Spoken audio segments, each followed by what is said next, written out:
નમસ્કાર, આપ જોઈ રહ્યા છો નેશન પ્લસ ન્યૂઝ. હું છું આપની સાથે હેતલ ભગત. છોટાઉદેપુર જિલ્લામાં નેશનલ હાઈવે 56 ને જોડતા 3 જેટલા બ્રિજની ચકાસણીની કામગીરીને લઈને હાલ વાહનો બંધ કરવામાં આવ્યા છે, જેને લઈને છોટાઉદેપુરના સાંસદે પણ આ જાહેરનામાનું પાલન કર્યું છે.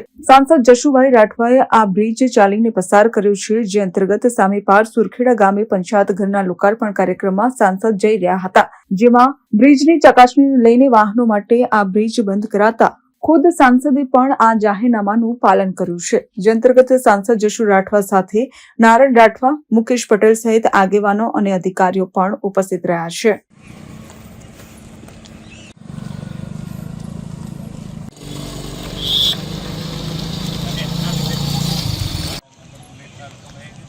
Rehan Patel, nation plus news, Chhota Udepur.